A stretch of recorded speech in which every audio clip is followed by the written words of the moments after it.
Take your hands off my husband." The young maid said it calmly. The man holding the wheelchair-bound mafia boss blinked in disbelief, then burst into a mocking laugh. "Oh, look at this," he said loudly, turning his head so several nearby diners could hear him. "Did you hear what the waitress just said? This is crazy." A few people near the entrance stopped mid-step. The man's hand was still gripping the collar of Daniel Russo's suit. Daniel remained seated in his wheelchair, his posture straight despite the sudden tension. At 40 years old, he had spent enough time dealing with dangerous men to know that reacting too quickly only made situations worse. "Let go," Daniel said quietly. "This was an accident." The man leaned closer, his breath thick with whiskey. "An accident?" he sneered. His grip tightened slightly on Daniel's jacket. A few seconds earlier, the front wheel of Daniel's chair had brushed the man's shoe as Nina guided him toward the restaurant exit. It had been a small bump, barely noticeable, but the man had reacted as if he'd been shoved. "You hit me," the man said loudly. "You think you can just roll over people and say sorry?" Daniel kept his voice even. "I didn't hit you. The chair brushed your shoe. That's all." The man gave a short, ugly laugh. "Well, maybe you should learn to drive that thing better." A quiet murmur spread through the room. Nina stood just behind Daniel's chair, her hands resting lightly on the handles. Her expression remained calm, but her attention had narrowed completely onto the man's hand gripping Daniel's collar. Daniel spoke again, patient and controlled. "I said I'm sorry," he repeated. "There's no reason to turn this into something bigger than it is." The man leaned closer, his eyes hard. "Oh, I think there is." His hand twisted the fabric of Daniel's jacket. "You roll into me and think I'm just going to smile and walk away?" Daniel's voice stayed level. "I bumped your shoe. That's all that happened." "That's not what I felt," the man snapped. He pulled Daniel forward slightly in the chair. Gasps rippled from nearby tables. Daniel's eyes hardened for a moment, but his tone remained calm. "You're making a mistake," he said quietly. But the man wasn't listening. His anger had already decided the direction of the conversation. "What's the matter?" he said with a smirk. "You can't stand up for yourself?" A couple near the door exchanged uneasy looks. Daniel took a slow breath. "There's no need for this," he said. "I apologized." The man stared at him for another moment. Then his attention shifted to Nina. He looked her up and down, taking in the simple black dress and white apron. "Who's this?" he said with a mocking grin. "Your waitress?" Nina didn't answer. Her eyes were still on his hand gripping Daniel's collar. Then she stepped forward. "Take your hands off my husband." The words were calm, direct, unmistakably clear. The man blinked once, then laughed again. "Oh, look at this," he said loudly. "Did you hear what the waitress just said? This is crazy." He glanced around the room as if expecting someone to share the joke. No one did. Nina didn't move. Her voice remained steady. "You're touching my husband," she said. The man smirked. "And what are you going to do about it?" Nina held his gaze. "Don't make me lose my temper," she said quietly. "The outcome won't be good for you." For a moment, the man simply stared at her. Then his grip tightened. "Relax," he said. "This doesn't concern you." Daniel spoke again, still trying to calm the situation. "Let go," he said firmly. "You've made your point," but the man ignored him. His attention remained on Nina now. "You're the help, sweetheart," he said with a grin. "Stay in your place." Nina's expression didn't change, but her body shifted slightly, just enough for Daniel to notice. Later, several witnesses would say they barely saw the movement. One moment the man was standing there gripping Daniel's jacket. The next moment, Nina's hand had closed around his wrist. Her grip was precise, controlled. She rotated sharply, stepping sideways as she redirected his balance. The man's smirk vanished instantly. His feet lifted off the floor. A second later, his body slammed onto the polished restaurant tiles. The impact echoed through the room. A glass shattered somewhere behind them. The man lay stunned on the ground, the air knocked out of his lungs. Silence fell over the restaurant. No one moved. Daniel slowly turned his head. He looked up at Nina. For 3 years, he had known her as a quiet, gentle woman, the one who made his coffee in the mornings, the one who reminded him about appointments, the one who helped him navigate the small frustrations of living in a wheelchair. But the woman standing beside him now looked exactly the same. Calm, soft-spoken, composed. And yet Daniel Russo understood something in that moment that he had never truly considered before. The woman he had married might not be the person he thought she was. And judging by the stunned man lying on the floor, the rest of the city was about to learn that lesson too. The man on the floor groaned. For a few seconds after the impact, no one moved. The entire entrance of the restaurant seemed frozen in a strange silence, the kind that only appears when something completely unexpected happens in a room full of strangers. The man rolled slightly onto his side, coughing as he tried to catch his breath. "What the hell?" he gasped. A waiter hurried forward but stopped halfway, unsure what to do. The maitre d' looked toward Daniel Russo with visible concern, as if waiting for some sign of permission before intervening. Nina stood calmly beside the wheelchair. Her posture had returned to exactly what it had been before the confrontation. Her hands rested lightly on the handles of Daniel's chair, and her breathing was steady, almost peaceful. If someone had walked in at that moment, they might have thought she had nothing to do with what had just happened. Daniel looked down at the man on the floor. Then he looked up at Nina. "You want to explain that?" he asked quietly. Nina didn't answer immediately. Instead, she watched the man struggle to sit up. His earlier anger had been replaced by confusion and embarrassment. A few diners nearby were whispering to each other now, and several phones had quietly appeared in people's hands. One woman near the entrance was clearly recording. The man on the floor finally managed to sit upright. His eyes moved from Daniel to Nina. "You," he started, but whatever he had been about to say stopped halfway out of his mouth, because Daniel Russo was looking at him. There was no anger in Daniel's expression, just calm, but it was the kind of calm that made experienced men rethink their decisions. "You've had enough," Daniel said quietly. The man hesitated. For the first time, he seemed to truly look at Daniel's face. Recognition flickered. The color drained slightly from his expression. "You're," he began. Daniel didn't finish the sentence for him. He simply held the man's gaze. The room seemed to understand something all at once. The whispers grew softer. The phones slowly lowered. The man swallowed. He pushed himself to his feet, still slightly unsteady. "This isn't over," he muttered. Though his voice had lost most of its earlier confidence, Daniel said nothing. The man looked at Nina one last time, anger and embarrassment mixed together in his eyes, then turned and pushed his way out of the restaurant. The door closed behind him. For a few seconds, the room remained quiet. Then the maitre d' stepped forward carefully. "Mr. Russo," he said with practiced politeness, "is everything all right?" Daniel gave a small nod. "Yes." The man hesitated. "Would you like us to call someone?" Daniel understood the question. "Police, security, something official." "No," Daniel said calmly. "That won't be necessary." The maitre d' nodded and stepped back, visibly relieved. The restaurant slowly returned to life. Conversations resumed, though quieter than before. The musicians in the corner picked up the soft jazz again, but Daniel noticed something else. Two people near the door were still holding their phones, and they were definitely recording. Nina noticed it too. She leaned slightly closer to Daniel and spoke quietly. "We should leave." Daniel gave a small nod. "Yes."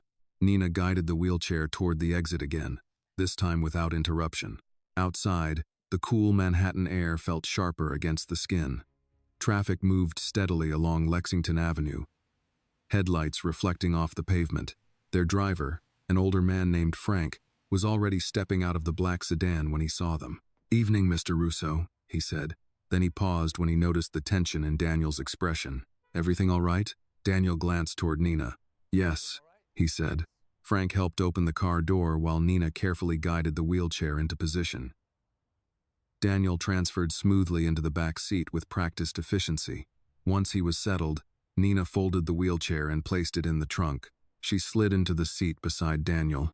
Frank closed the door and returned to the driver's seat. For a moment, no one spoke as the car pulled away from the curb. The city lights passed slowly outside the window. Daniel finally turned his head toward Nina. "You want to tell me what that was?" Nina looked out the window for a moment before answering. "He grabbed you." Daniel waited. "That explains why you intervened," he said. "It doesn't explain how you threw a man twice your size across a restaurant floor." Nina didn't respond immediately. Daniel studied her quietly. Over the past 3 years, he had watched Nina navigate countless ordinary situations. She handled household staff, appointments, and the daily complications of his mobility with calm patience. She was gentle, quiet, almost careful in the way she moved through the world. But what he had just seen in the restaurant did not belong to the same person. You didn't panic, Daniel continued. You didn't hesitate. He paused. You moved like someone who's done that before. Nina finally turned her head. Sometimes people show you parts of themselves when they don't mean to, she said softly. Daniel raised an eyebrow. That wasn't an answer. No, Nina agreed. The car stopped at a red light. For a moment, neither of them spoke. Daniel leaned back slightly in the seat. Do you remember the first time we met? He asked. Nina's expression softened slightly. Yes. A coffee shop in Brooklyn, Daniel said. You were reading a book and pretending not to notice me. I wasn't pretending, Nina said. You were being loud. Daniel smiled faintly. And in 3 years, he continued. You've never once mentioned that you can drop a grown man with one hand. Nina looked down briefly. It never seemed important. Daniel gave a quiet laugh. Tonight it seemed very important. The car turned onto a quieter street now, heading toward the Russo estate. Nina's voice was calm again when she spoke. Are you angry? Daniel considered the question. No, he said. He looked at her carefully. But I am curious. Nina nodded slowly. That's fair. They rode the rest of the way home in thoughtful silence. When the car finally turned through the iron gates of the Russo estate, the large house stood quietly beneath the soft glow of garden lights. Frank parked in the driveway. Nina stepped out first and opened Daniel's door. She unfolded the wheelchair and helped him settle into it with practiced care. The night air was still. Somewhere in the distance, a dog barked. As Nina guided him toward the front door, Daniel spoke again. You know something interesting about tonight? Nina glanced down at him. What? Daniel looked back toward the street they had just come from. In a city this big, he said calmly, nothing that dramatic stays private for long. Inside the house, Nina paused for just a second, because she knew he was right. Somewhere in Manhattan, at least 2 people were already watching the video on their phones, and by morning, the entire city would be asking the same question. Who exactly was Nina Carter? Before the story continues, take a moment to tell us where you're watching from in the comments. I always love seeing how far these stories travel, and if this story has caught your attention so far, don't forget to like the video and subscribe to the channel so you won't miss the next chapter. Your support really helps keep these stories coming. By the time the sun rose over Manhattan the next morning, the video had already spread far beyond Marlowe's steakhouse. It started the way these things always started. One phone, one short clip, someone posting it online with a caption that sounded half amused and half shocked. By midnight it had been shared a few dozen times. By 3 in the morning it had crossed several private group chats used by people who followed New York's quieter power circles. By sunrise, the city had begun asking questions. Inside the Russo estate, however, the morning began the same way it always did. The kitchen lights came on at 6 a.m. Nina Carter stood at the counter, pouring coffee into 2 white ceramic cups. The kitchen smelled faintly of toasted bread and fresh coffee beans. Outside the tall windows, the early light of morning rested softly over the estate's quiet gardens. Routine mattered to Nina, even after unexpected nights, even after restaurant confrontations. She placed 2 plates on the table, eggs, toast, and sliced avocado. Simple food. Healthy. The kind of breakfast Daniel preferred since the accident. A few moments later, the quiet mechanical sound of Daniel's wheelchair rolled across the hardwood floor. He entered the kitchen wearing a dark sweater and loose slacks, his hair still slightly damp from the shower. You're up early, he said. Nina slid a cup of coffee toward him. You say that every morning. Daniel allowed himself a small smile. That's because it's still true. He took a sip of the coffee and studied her over the rim of the cup. Did you sleep? Yes, better than I did. Nina sat down across from him. Daniel took another slow drink, then set the cup down. I've been thinking about last night. Nina buttered a piece of toast calmly. I assumed you might. Daniel leaned back slightly. You dislocated the man's wrist. Nina paused for a moment. Probably sprained, she said. Daniel raised an eyebrow. You're correcting my medical assessment? I'm correcting your exaggeration. Daniel studied her for another moment. You didn't look surprised. About what? About the fight. Nina took a sip of coffee. I knew he was drunk. That's not what I meant. Daniel's tone remained calm, but there was curiosity beneath it. You moved like someone who's done that before, he said. Nina didn't answer immediately. Instead, she reached for the small tablet resting on the kitchen counter. She turned the screen and slid it toward him. Daniel looked down. The screen showed a paused video. It was the entrance of Marlowe's steakhouse, and the moment Nina flipped the man onto the floor, Daniel blinked once. How long has that been online? About 5 hours. Daniel watched the clip play. The angle was slightly shaky, recorded from someone standing near the bar. The audio captured everything clearly. The man shouting, Daniel apologizing, Nina's voice saying calmly, "Take your hands off my husband." The video ended with the man hitting the floor. Daniel leaned back slowly. "Well," he said, "that explains the phone calls." Nina looked up. "You've already had calls?" "3. Who from?" Daniel ticked them off calmly. "A shipping partner in Queens, an attorney in Manhattan, and a man who runs a gambling operation in Atlantic City." Nina sighed quietly. "That was fast." Daniel nodded. "In my world," he said, "interesting news travels faster than official news." He tapped the screen again. "And this," he added, "is very interesting news." Nina didn't disagree. Daniel watched the video once more. When it ended, he looked up at her again. "You called me your husband." Nina held his gaze. "You are my husband." Daniel tilted his head slightly. "That's not the part that surprised people." He gestured toward the screen. "The surprising part is that most of the city thinks you're my maid." Nina leaned back slightly. "That arrangement worked well for 3 years." Daniel gave a small laugh. "It worked until someone posted a video of you throwing a man across a restaurant." Nina couldn't argue with that. Daniel turned the tablet around again. He scrolled. The video had already been reposted by several local gossip accounts. One headline caught his eye. "Mafia boss's maid calls him husband in viral fight video." Daniel exhaled slowly. "That headline is going to cause problems." "Probably," Nina agreed. Daniel set the tablet down.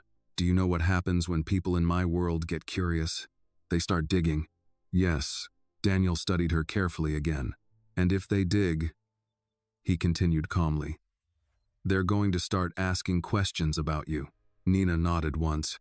"That was inevitable eventually." Daniel leaned forward slightly. "What wasn't inevitable," he said, "was you demonstrating combat training in a public restaurant." Nina met his eyes. "He grabbed you."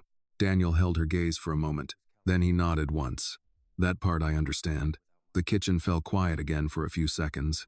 Outside, a car passed slowly down the long driveway. Daniel took another sip of coffee. "You know," he said thoughtfully, "there's something else interesting about that video." Nina looked at him. "What?" Daniel tapped the screen again. "That man," he said, pausing the frame where the attacker's face was visible. "I've seen him before." Nina's expression sharpened slightly. "Where?" Daniel leaned back, thinking. "A warehouse meeting in Brooklyn about 6 months ago." He studied the image again. "He works for someone." Nina said nothing. Daniel finally looked up. Marcus Hale. The name hung in the air. Marcus Hale controlled several large operations across Brooklyn and Queens. Shipping routes, construction unions, protection rackets. And for the last year, he and Daniel Russo had been moving carefully around each other like two chess players who hadn't decided yet whether the game had started. Nina spoke quietly. "You think that man works for Hale?" Daniel nodded slowly.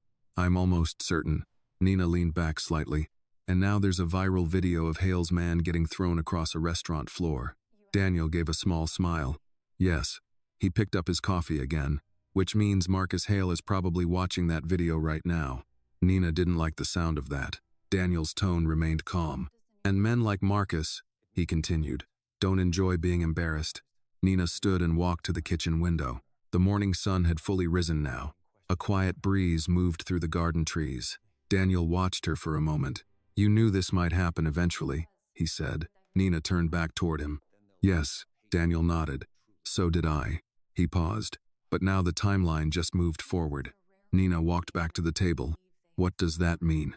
Daniel folded his hands together calmly. "It means," he said, "that Marcus Hale is going to start asking questions about you." Nina held his gaze. "And when he does?" Daniel's expression remained steady. "Then we find out how patient he is." Nina thought about that for a moment. Then she said quietly, "Patience is rare in men who believe they have power." Daniel smiled slightly. "Exactly." Outside the estate gates, a black sedan slowed as it passed the property. Inside the car, two men were watching a phone screen, and on that screen, the same video was playing again.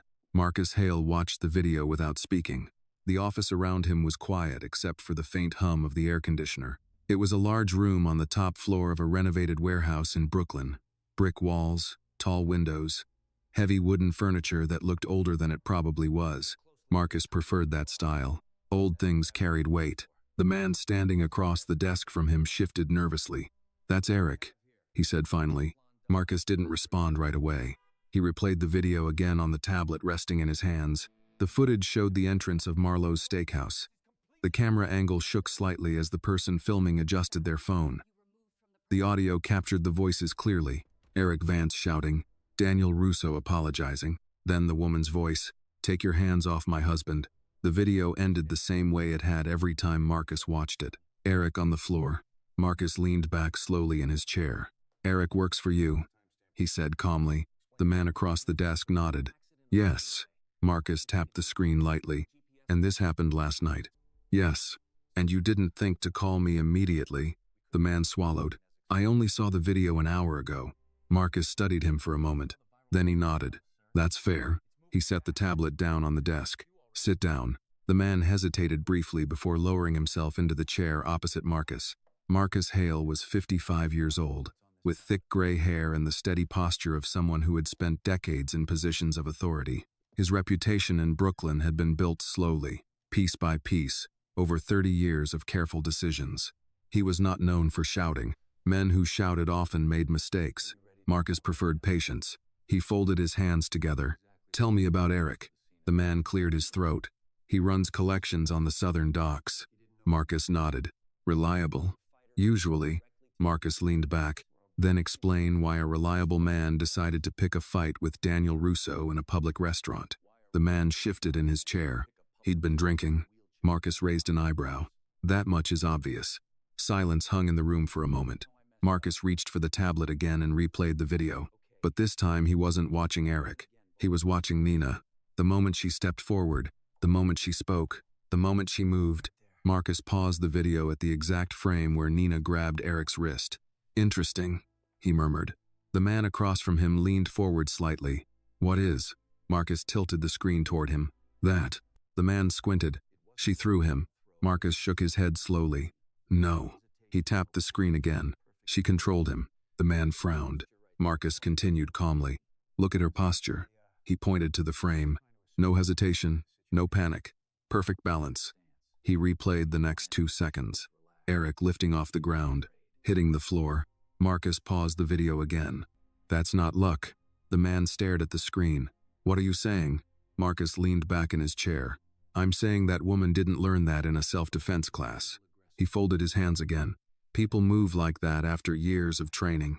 The man's expression changed slightly. "So she's what, some kind of bodyguard?" Marcus considered that. "Maybe." He tapped the tablet again. "Or something more interesting." The man leaned forward. "You think Russo hired her?" Marcus shook his head. "No." He rewound the video to the moment Nina spoke. "Take your hands off my husband." Marcus watched that line again. Then he looked up. She called him her husband. The man nodded. "Yeah." Marcus tilted his head slightly. "But according to everything we know about Daniel Russo," he said slowly, "he doesn't have a wife." The man frowned. "Maybe she was just saying that." Marcus shook his head again. "No." He tapped the screen where Nina stood beside the wheelchair. "Look at the way she stands." The man leaned closer. "What about it?" Marcus smiled faintly. "She's not afraid." The man didn't understand. Marcus explained.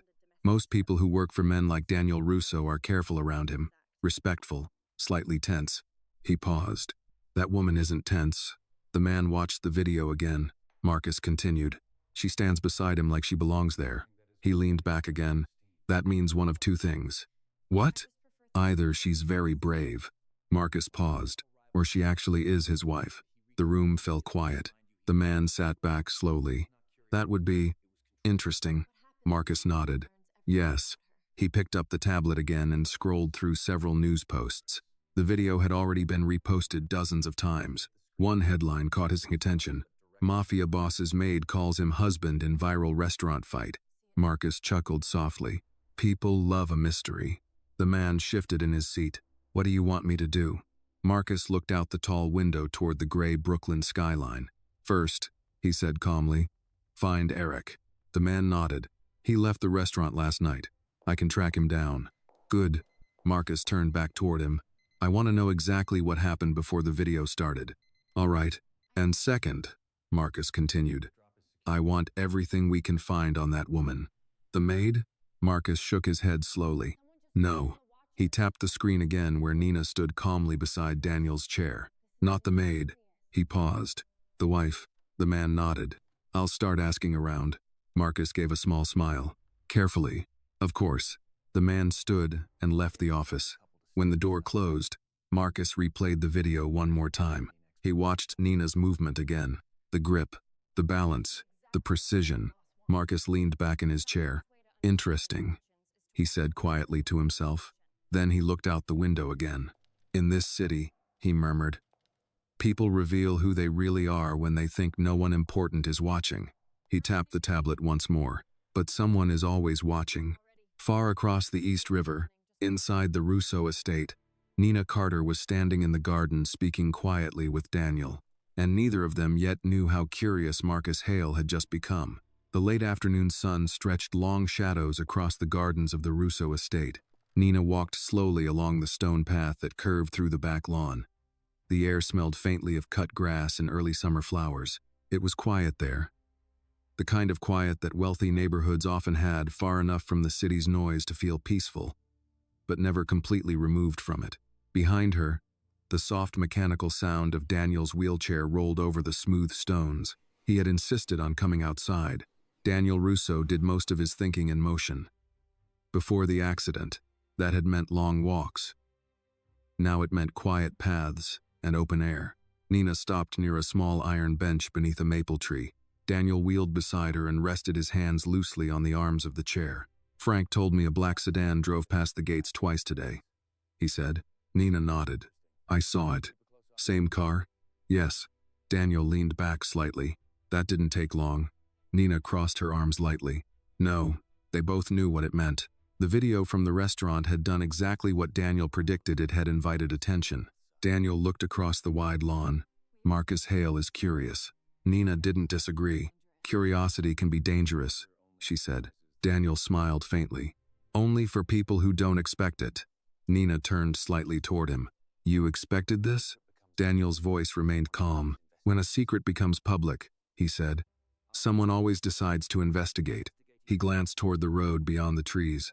And Marcus Hale has spent 30 years investigating weaknesses. Nina leaned against the bench. He'll start with questions. Daniel nodded. And then he'll move to pressure. The breeze moved gently through the maple leaves above them. Nina watched the shadows shifting across the grass. You don't seem worried. Daniel let out a quiet breath. I've dealt with Marcus before. Nina waited. Daniel continued. He's patient, methodical.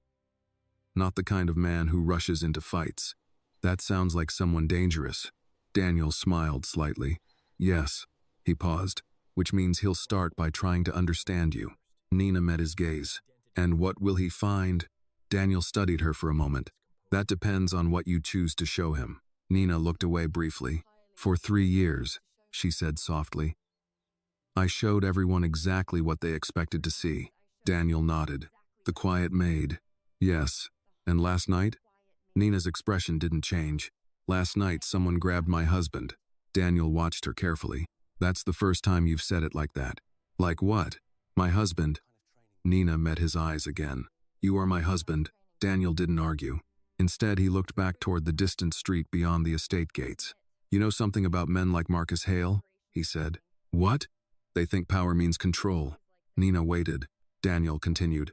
They believe if they understand every piece on the board, they can predict the outcome of the game. Nina tilted her head slightly. And if there's a piece they don't understand? Daniel smiled faintly. Then they start moving things until it reveals itself. The wind shifted again. Nina thought about that. So Marcus is going to start pushing. Yes. Financial pressure? Possibly. People asking questions? Definitely. Nina folded her arms. And if he pushes harder? Daniel looked at her calmly. Then we find out what he's really after. The quiet of the garden returned for a moment. Finally, Nina spoke again. Daniel. Yes. There's something you should know. Daniel turned his chair slightly to face her. That sounds serious. It might be. He waited. For several seconds, Nina didn't speak. The sunlight moved slowly across the grass between them. Then she said quietly, "You asked last night how I learned to fight." Daniel nodded. "I did." Nina rested her hands lightly on the back of the iron bench. "I didn't learn it in a class." "I assumed that." Daniel's tone was calm. Nina took a slow breath. "I learned it during training." Daniel watched her closely. "What kind of training?" For the first time that afternoon, Nina hesitated. Daniel noticed immediately. "You don't have to answer if you're not ready," he said. Nina shook her head. "No." Another pause. Then she spoke. "Special operations." Daniel's expression remained steady, but his attention sharpened. "Military?" "Yes." "How long?" 6 years. Daniel leaned back slightly in his chair. "That explains the movement." Nina didn't smile. "Training stays with you?" "Yes," Daniel said quietly. "It does." They sat in silence for a moment. Then Daniel asked the question that had been forming since the restaurant. "Why didn't you tell me?" Nina looked down at the ground. "Because it was part of a life I left behind." Daniel nodded slowly. "And you wanted a different life?" "Yes." "With me?" "Yes." Daniel looked out over the garden again. "That makes sense." Nina studied his face. "You're not angry." Daniel gave a quiet laugh. "No." "Surprised?" "A little." He paused, but mostly impressed. Nina raised an eyebrow. "Impressed?" Daniel gestured toward the house. "For 3 years," he said. "You've been running half the operations in that house without anyone noticing." Nina shrugged slightly. "People see what they expect to see." Daniel smiled faintly. "That might be the most dangerous skill of all." Nina leaned back against the bench again. "Marcus Hale might discover some of it." Daniel nodded. "Yes. And if he does?" Daniel looked directly at her. "Then he'll make a decision." "What kind?" "Whether you're a threat." The wind moved softly through the garden again. Nina crossed her arms. "And if he decides I am?" Daniel's voice remained calm. "Then he'll try to remove you." The words hung in the air, but neither of them seemed particularly alarmed by the idea. Daniel looked up at her again, "Which raises an interesting question." Nina waited. Daniel smiled slightly. "If Marcus Hale sends someone after you," he said, "do you think they'll know what they're walking into?" Nina finally allowed herself the faintest smile. "Probably not." Daniel nodded. "That's what I thought." Inside the house, the quiet chime of Daniel's phone echoed faintly through the open back door. Daniel glanced toward the sound. "That will be the next problem arriving," he said. Nina pushed herself off the bench. "Marcus?" Daniel listened to the phone ring again. "Maybe." He turned the wheelchair toward the house. "Or maybe someone who already saw the video." Nina walked beside him, because by now, the video had spread far beyond Manhattan, and somewhere across the river in Brooklyn, Marcus Hale had just finished watching it again. The phone was still ringing when Daniel and Nina entered the house. It echoed faintly through the wide hallway of the Russo estate. A steady sound that seemed unusually loud in the quiet afternoon. Daniel guided the wheelchair toward the study. Nina followed. The study was Daniel's preferred room for business conversations. Dark oak shelves lined the walls, filled with books and neatly arranged folders. A large desk sat near the window overlooking the front lawn. The phone rested on that desk, still ringing. Daniel rolled behind the desk and picked up the receiver. Russo. For a moment he listened. Then his expression shifted slightly. "Good afternoon, Marcus." Across the room, Nina stopped walking. Daniel leaned back in his chair, calm as ever. "Yes," he said quietly into the phone. "I imagine you did see it." A pause. Daniel glanced briefly at Nina. "That would be the video, yes." Another pause. Nina watched him carefully. Daniel's tone never changed. "I agree," he said. "It was unexpected." On the other end of the line, Marcus Hale's voice carried the smooth patience of a man used to being listened to. "I always appreciate surprises, Daniel," Marcus said. "They remind me the world is still interesting." Daniel gave a faint smile. "I didn't realize you followed restaurant gossip." Marcus chuckled. "I follow anything that involves you." Silence lingered between them for a moment. Then Marcus spoke again. "The internet can be very educational." "I've heard that." "I watched the video several times," Marcus continued. "You have impressive staff." Daniel leaned slightly back in his chair. "Nina is very capable." Nina remained silent near the door. Marcus's voice stayed friendly. Yes, he said. That was exactly my impression. Daniel waited. Marcus continued. I was particularly interested in the moment when she flipped Eric Vance onto the floor. Daniel tapped his fingers lightly on the desk. I imagine Eric regrets the encounter. Marcus laughed quietly. Oh, I'm sure he does. A pause. Then Marcus's tone changed slightly. Eric works for me. Daniel nodded slowly. I suspected as much. He told me you apologized. I did. And he grabbed your jacket anyway. Daniel's voice remained calm. Yes. Marcus sighed faintly. Eric has never been good with alcohol. Daniel said nothing. Marcus continued. But that's not the part that interests me. Daniel leaned back slightly. I assumed it wouldn't be. Marcus spoke again. The interesting part is the woman. Daniel glanced at Nina again. She stood quietly, arms folded, listening. Marcus continued. She called you her husband. Yes, but according to every piece of information I've collected over the last 10 years, Marcus said slowly, Daniel Russo doesn't have a wife. Daniel smiled faintly. That just means your information is incomplete. Marcus chuckled again. I hate incomplete information. Daniel rested one hand on the desk. What exactly are you asking, Marcus? Marcus didn't answer immediately. When he spoke again, his voice carried the thoughtful tone of someone examining a puzzle. I'm asking about Nina Carter. Daniel remained silent. Marcus continued. My men have already started looking into her. Nina's eyes narrowed slightly. Marcus spoke again. And do you know what they found? Daniel waited. Nothing. Marcus sounded amused. No history. No family records worth mentioning. No employment history before your estate. Daniel leaned back calmly. That sounds like a failure of research. Marcus laughed softly. It might be. Then his voice lowered slightly. Or it might mean your wife is more interesting than she appears. Daniel's eyes flicked briefly toward Nina. She remained completely still. Marcus continued. I watched the way she moved. Daniel didn't respond. Marcus went on. That wasn't luck. Silence filled the study. Marcus spoke again. I spent 8 years in the Marines when I was younger. Daniel raised an eyebrow. I didn't know that. There are many things we don't know about each other, Marcus said calmly. But one thing I do know is how trained people move. Daniel's voice remained steady. And you believe Nina is trained? Yes. Marcus paused. So the question becomes... He let the sentence hang for a moment. What exactly did Daniel Russo marry? Daniel allowed himself a quiet smile. You're asking the wrong question. Marcus sounded amused. Oh? The right question, Daniel said calmly, is why you care. Marcus didn't answer right away. When he did, his tone was softer. Because men like us survive by noticing changes. Daniel nodded slowly. And you believe Nina is a change. I believe she's an unknown variable. Daniel tapped the desk once. You've always hated those. Marcus laughed again. You know me well. A long pause followed. Then Marcus spoke again. Well, Daniel, he said, I'll leave you to your afternoon. That's generous of you. But before I go, Marcus added lightly, tell your wife something for me.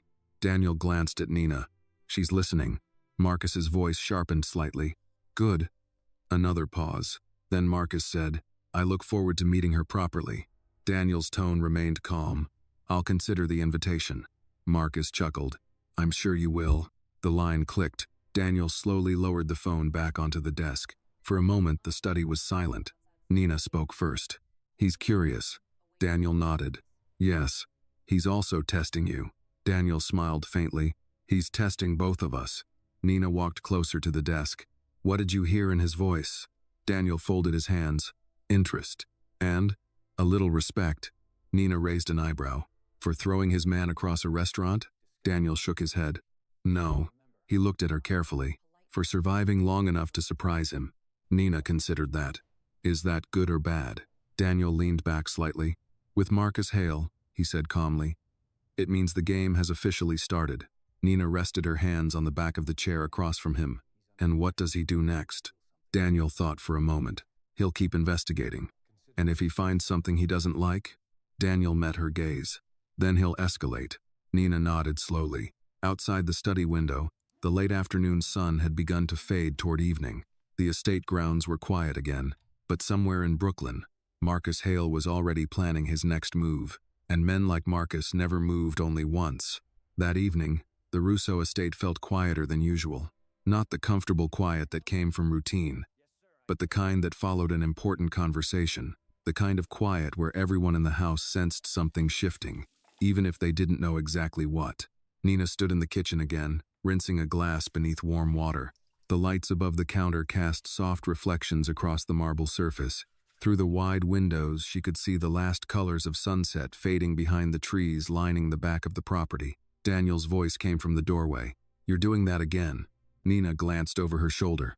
"Doing what?" "Cleaning something that's already clean." She turned off the water and set the glass on the rack. "I like things organized." Daniel rolled slowly into the room. He watched her for a moment. "You're thinking?" Nina dried her hands with a towel. "Yes."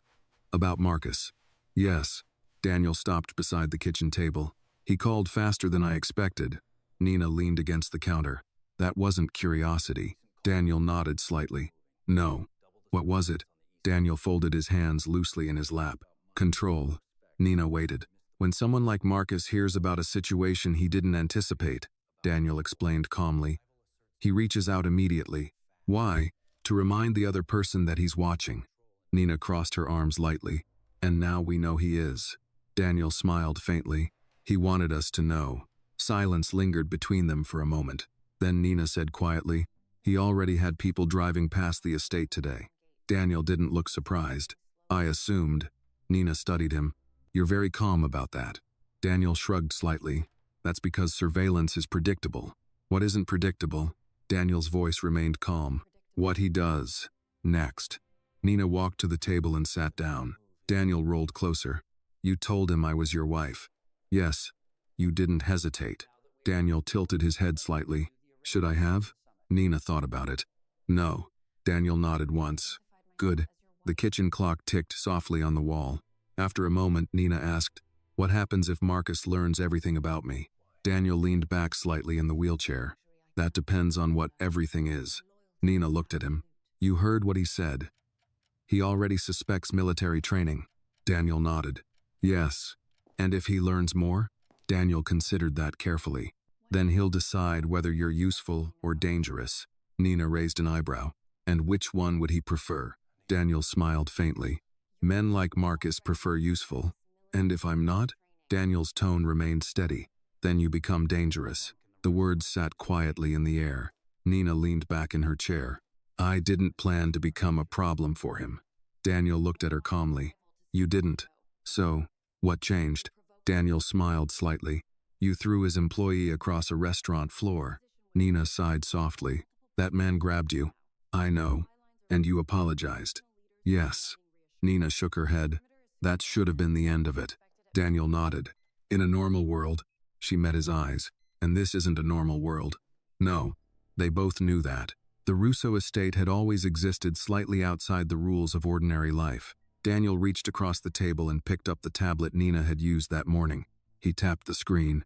The video from the restaurant appeared again. Daniel watched it silently. Then he replayed the moment where Nina moved. He paused the frame. "You know something interesting?" he said. Nina leaned forward slightly. "What?" Daniel turned the screen toward her. "Look at the people behind you." Nina studied the paused frame. Several diners stood near the entrance. A man holding a phone. A woman with a shocked expression. Two waiters frozen mid-step. Daniel zoomed in slightly. "There," he said.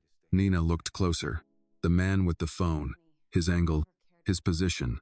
Daniel spoke quietly. He had a perfect view of the entire confrontation. Nina nodded. "Yes." Daniel zoomed further. "And he posted the video." Nina studied the face. "You think he knew who you were?" Daniel shrugged. "Possibly." Nina leaned back again. "So Marcus may not have discovered the video randomly." Daniel nodded slowly. "That's what I'm considering." Nina's expression sharpened slightly. "You think someone sent it to him?" Daniel tapped the screen thoughtfully. "In this city, information rarely travels by accident." Nina folded her arms. "So someone wanted Marcus to see it." "Maybe." "Why?" Daniel looked up at her. "Because they want Marcus interested." The kitchen felt suddenly quieter. Nina spoke carefully. "Interested in you?" Daniel shook his head. "In you?" Nina frowned. "Why me?" Daniel gave a small smile. "Because you're the mystery." Nina thought about that. And mysteries attract attention. Daniel nodded. Exactly. The tablet screen went dark as the video ended. Nina stood and walked slowly to the window. Outside, the estate grounds were calm, but calm could be misleading. Daniel watched her quietly. You're thinking about your past again. Nina didn't deny it. Yes. Daniel spoke gently. You don't have to tell me everything tonight. Nina looked back at him. Marcus Hale might force that conversation sooner than we expect. Daniel nodded once. Yes. Nina returned to the table. What happens if he sends someone? Daniel didn't hesitate. Someone will come eventually. Nina sat down again. To ask questions? Daniel smiled slightly. That would be the polite version. And the other version? Daniel met her gaze. Someone trying to test you. Nina leaned back slowly. Marcus Hale sounds like a cautious man. He is. So he won't rush. No. Daniel's eyes moved briefly toward the front of the house. But he will move. Just then, footsteps echoed faintly from the hallway. A moment later, Frank appeared in the doorway. Sorry to interrupt, he said. Daniel turned. What is it? Frank glanced toward Nina briefly before answering. There's a car outside the gate again. Nina stood immediately. Same one? Frank nodded. Yes. Daniel remained seated. How long has it been there? About 10 minutes. Nina walked toward the hallway. I'll take a look. Daniel stopped her with a quiet word. Nina. She turned. Daniel's voice stayed calm. Don't confront them. Nina held his gaze for a moment. Then she nodded. All right. She stepped outside onto the front porch. The evening air was cooler now. Down the long driveway, beyond the iron gates, a dark sedan sat parked along the road. Its engine was running. Inside the car, two silhouettes sat in the front seats. Watching the house, Nina stood quietly for a moment. Then she turned and walked back inside. Daniel looked up when she entered the kitchen. Well? Nina spoke calmly. They're still there. Daniel nodded slowly. Good. Nina frowned slightly. Good. Daniel's expression remained composed. Yes. Why? Daniel rested his hands on the arms of the wheelchair. Because now we know Marcus has moved from curiosity. He paused. To observation. Nina looked toward the front door again. And observation usually leads to the next step. Daniel smiled faintly. Yes. And that step, he said quietly, is when things start getting interesting. The black sedan remained outside the gates for almost another hour. It didn't move. The engine idled quietly beneath the streetlight, its dark windows reflecting the tall iron bars of the Russo estate entrance. Anyone driving past might have assumed the occupants were simply checking directions or waiting for someone. But Nina knew better. She stood just inside the front window of the house, watching the car through the narrow gap in the curtains. Behind her, Daniel's wheelchair rolled softly across the hardwood floor. Still there? He asked. Yes. Daniel stopped beside the window but didn't pull the curtain aside. That means they're not amateurs. Nina glanced at him. Why? Amateurs get bored, Daniel said calmly. Professionals get patient. Nina looked back toward the road. The sedan remained motionless. You think Marcus sent them himself? Daniel nodded slightly. Most likely. And what are they doing? Daniel's voice remained even. Learning. Nina turned to face him. What could they possibly learn from sitting outside the gate? Daniel smiled faintly. More than you'd think. He gestured toward the driveway. They can see how many cars enter and leave. He pointed toward the side garden. They can watch the security lights. Then he nodded toward the house itself. And they can observe how we react to being watched. Nina crossed her arms. So right now they're studying us. Yes. Daniel paused. And eventually they'll report back to Marcus. Nina considered that. And what will Marcus conclude? Daniel's smile grew slightly. That we notice them. Nina sighed quietly. So the message has been delivered. Yes. She glanced toward the curtain again. Are we supposed to just ignore it? Daniel rolled slowly toward the center of the room. For now. Nina followed him. Why? Daniel folded his hands calmly. Because Marcus expects a reaction. And if we don't give him one? Daniel shrugged slightly. Then he'll escalate. Nina leaned against the wall. You seem very certain about that. Daniel nodded. Marcus Hale didn't build his organization by sitting in cars outside people's houses. Nina thought about that. So this is only the beginning. Yes. The house fell quiet again. Outside, the sedan's headlights flickered briefly as another car passed down the road. Nina broke the silence. There's something I've been thinking about. Daniel looked up. What? That man in the restaurant. Eric Vance. Yes. Nina's voice was thoughtful. You said he works for Marcus. Daniel nodded. He does. But do you really think that encounter was random? Daniel considered the question. It might have been. And if it wasn't? Daniel leaned back slightly. Then Marcus sent him. Nina shook her head slowly. That doesn't feel right. Daniel watched her carefully. Why? Because if Marcus wanted to provoke you, Nina said, he wouldn't send a drunk man to start a public fight. Daniel nodded slowly. That's true. He would send someone more controlled. Yes. Nina pushed away from the wall. So, Eric probably wasn't there for Marcus. Daniel tilted his head slightly. You're suggesting coincidence. Nina didn't answer immediately. Maybe, she said. Daniel studied her. You don't believe in coincidences. No. Neither do I. They both looked toward the window again. The sedan was still there. Daniel spoke quietly. So if Eric wasn't acting on Marcus's orders, Nina finished the thought. Then someone else put him there. Daniel nodded once. Exactly. Nina folded her arms again. And whoever that someone is wanted Marcus to see the video. Daniel smiled faintly. Now you're thinking like me. Nina didn't smile back. That means we're dealing with more than one problem. Daniel agreed. Yes. The front gate security camera beeped softly in the hallway. Nina glanced toward the sound. What was that? Daniel listened. A car. She moved toward the monitor mounted on the wall. The screen showed the road outside the gate. The black sedan was still parked under the streetlight, but another vehicle was approaching slowly. A dark SUV.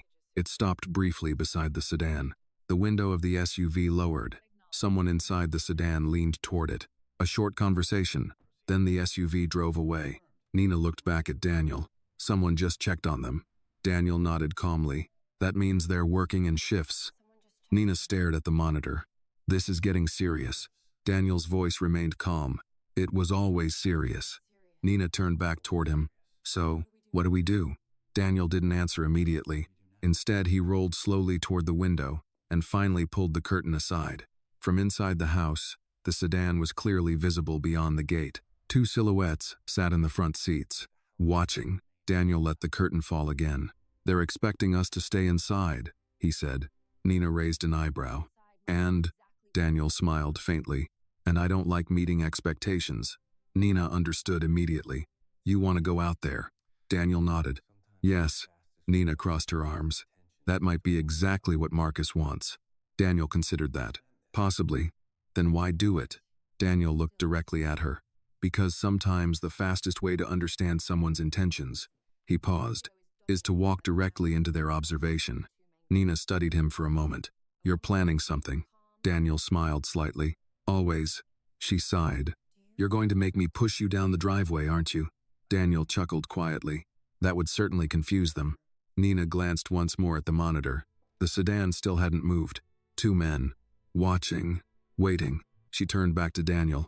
You really want to introduce yourself to Marcus Hale's observers? Daniel's voice remained steady. Yes. Nina took a slow breath. All right. She walked behind the wheelchair and placed her hands on the handles. Daniel looked toward the front door. Let's go say hello. Outside the estate gates, the two men in the sedan were not expecting the large iron doors to open, and they certainly weren't expecting Daniel Russo and his quiet wife to roll directly toward them in the fading light of evening. The iron gates of the Russo estate opened slowly. The quiet, mechanical hum of the motor carried through the evening air as the heavy bars slid apart. The black sedan parked across the road remained still, its headlights off, its engine idling softly beneath the street lamp. Inside the car, the two men exchanged a brief glance. That wasn't part of the plan, the driver muttered. His partner leaned forward slightly, watching the driveway. Just stay calm. At the far end of the driveway, Nina pushed Daniel's wheelchair forward at an unhurried pace. Gravel crunched softly beneath the wheels as they rolled down the long path toward the road. The evening air had cooled slightly. A faint breeze moved through the trees lining the property, carrying the quiet rustle of leaves. From the sedan, the two men watched them approach. Is that him? The driver asked quietly. Yes, the other man said. And the woman? The one from the video. They both fell silent. Neither of them had expected this. By the time Nina and Daniel reached the gate, the sedan's occupants had already realized that pretending not to watch would be pointless. Daniel raised a hand in a polite gesture. Good evening. he called calmly. The two men stepped out of the car. They were both in their late 30s, dressed in dark jackets, their posture careful but alert. Neither of them reached for a weapon. That was a good sign. Nina stopped the wheelchair a few feet from the curb. Daniel looked at the men calmly. "You've been parked outside my house for the last 2 hours," he said. His tone wasn't angry, just matter of fact. The taller of the two men cleared his throat. "We didn't mean any disrespect, Mr. Russo." Daniel nodded slightly. "I didn't assume you did." A moment of silence followed. The man glanced briefly at Nina before looking back at Daniel. "We were asked to observe." Daniel smiled faintly. "Marcus Hale." The men exchanged another quick glance. "Something like that." Daniel gestured toward the car. "You mind if we talk for a minute?" The driver hesitated. Then he nodded. "Sure." Nina remained standing behind Daniel's chair, her hands resting lightly on the handles. Daniel leaned back slightly. "I assume Marcus has seen the video." The taller man nodded. "Yes." Daniel smiled again. "He works quickly. He likes information."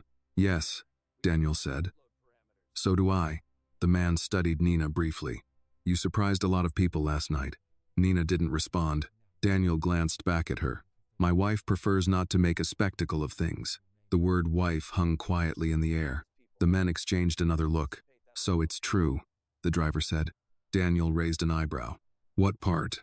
"That she's your wife." Daniel's tone remained calm. "Did you think she wasn't?" The driver shrugged. "The internet had a few theories." Daniel chuckled softly. "The internet usually does." Silence settled between them for a moment. Then the taller man spoke again. "Marcus didn't send us to cause trouble." Daniel nodded. "I assumed that. He just wanted to see." Daniel tilted his head slightly. "See what?" The man glanced at Nina again. "How real the story is." Daniel smiled faintly. "And what have you concluded?" The man hesitated. Then he said honestly, "That she's not just a maid." Daniel laughed quietly. "No," he agreed. "She's not." The driver spoke next. "Marcus will probably want to meet her." Daniel nodded slowly. "I expected that. Soon." Daniel's voice remained calm. "Marcus has always liked introductions." The two men looked relieved that the conversation had remained peaceful. Finally, the taller one spoke again. "We should report back." Daniel nodded. "That would be wise." The men began moving toward the car. Then Daniel spoke again. "One thing before you go." They paused. Daniel looked directly at them. "When you talk to Marcus," he gestured lightly toward Nina, "tell him something for me." The men waited. Daniel's voice stayed calm. "Tell him that what he saw in the video was real." The driver frowned slightly. "Meaning?" Daniel smiled. "Meaning she was being polite." For the first time, Nina spoke. Her voice was quiet but clear. "Your friend Eric was lucky he only ended up on the floor." The two men stared at her for a moment. Then the taller one gave a slow nod. "I'll make sure Marcus hears that." They got back into the sedan. The engine revved softly as the car pulled away from the curb and disappeared down the dark street. Nina watched the taillights fade. Then she pushed Daniel's chair slowly back toward the estate gates. The iron doors closed behind them. The driveway lights flickered on one by one as evening settled fully over the property. Daniel broke the silence first. "Well," he said calmly, "that went better than expected." Nina walked beside him. "You were testing them." Daniel nodded. "Yes, to see how aggressive Marcus was going to be." "Exactly." "And?" Daniel leaned back slightly in the chair. "He sent observers." "That's all?" "For now." They rolled halfway up the driveway before Nina spoke again. "What happens next?" Daniel looked toward the house. "Marcus will keep investigating. And eventually?"